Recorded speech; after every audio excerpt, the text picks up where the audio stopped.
You know how they say there are two sides to every story? Well, that's never more true than with a breakup. Today, we're going to dig into one fictional ending to see how a relationship doesn't just stop. It shatters. It splinters into two totally different realities. So, where does it all begin? You might think it's some big dramatic fight, right? But nope, this story kicks off with something quiet, something relentless, an act that just slowly, day by day, pushes one person right to the edge. Every story has to start somewhere. For this one, it all comes down to a single number: 100. So what's this 100?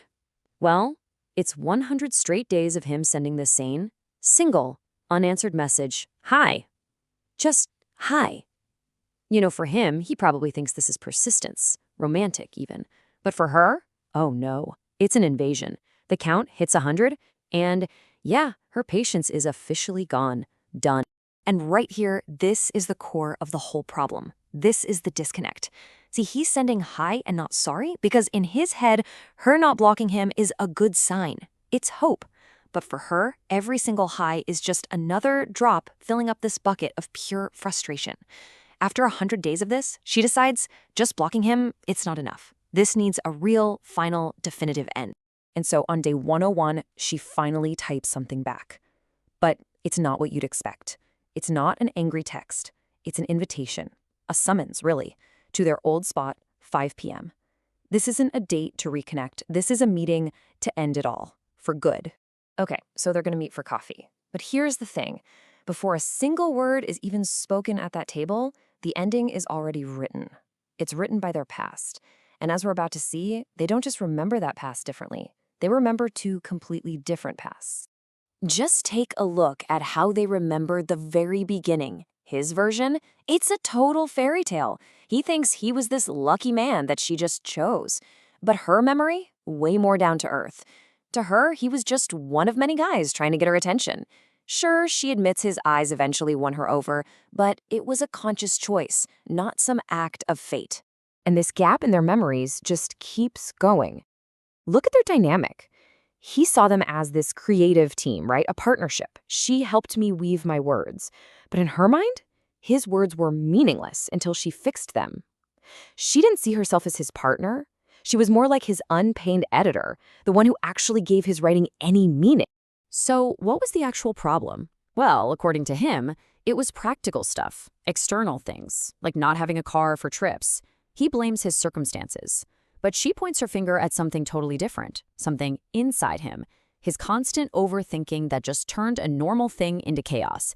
And there it is, the classic divide, right? He blames the situation, she blames his personality. They weren't even living in the same conflict, let alone trying to solve the same problem. And all of this, all these different memories and perspectives, it all leads them here, to the last coffee date. One table, two people. But as you're about to see, two completely separate realities playing out at the exact same time. And wow, look at this timeline. It is brutally short. 15 minutes. From 5:05 to 5:20, an entire relationship just ends. But the time on the clock, that's not the real story. The real drama, the real action is happening inside their heads.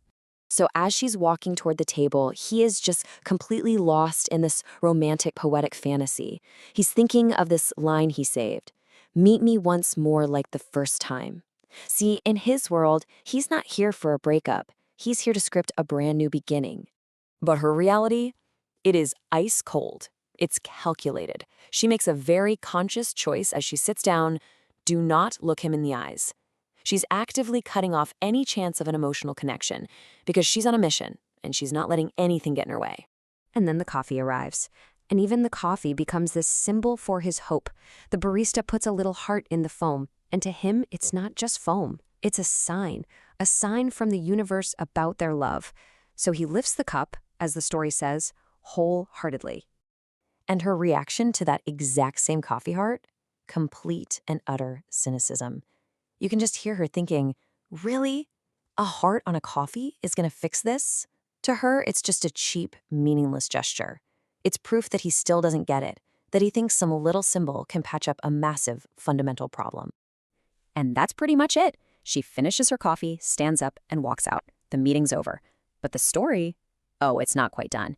Now we get to the final acts. and the last, most crucial message that will never, ever be read. Okay, so right before she leaves, she puts this small box on the table, and inside are all these little pieces of their history together. A candy wrapper he gave her, a diary with stuff about him, a silly note from an exam, the physical stuff. Each one is a memory, and she is literally handing his past back to him. And on top of it all, there's this yellow sticky note. The message is just devastatingly clear. The last thing I want to get rid of. Goodbye. Think about that. She doesn't say our memories. She calls it a thing, like it's trash she's finally taking out. It's a final act of disposal. Her very last words to him are just as brutal, maybe even more so, because she doesn't even finish the sentence. She just says, "Please, never ever," and then walks out, slams the door. She leaves him there to fill in that blank with all of his worst nightmares. But wait, the final, tragic miscommunication is still to come. It happens just minutes later. See, he had a message scheduled to send her at 5:31. Her phone buzzes, she glances down, sees the preview, "I am sorry, and just thinks, oh, here we go again. Without even opening it to read the rest, she hits block. And this is the full message, the one she will never see. It was his last-ditch effort, his Hail Mary. He finally addresses what he thought the problem was all along, the car, the ride, and he offers a solution right there, waiting for her, a final plea for one last chance, completely lost forever in the digital void. So we've picked this whole ending apart piece by piece.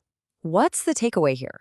What does this story really tell us about why this relationship, and maybe a lot of relationships, actually fall apart?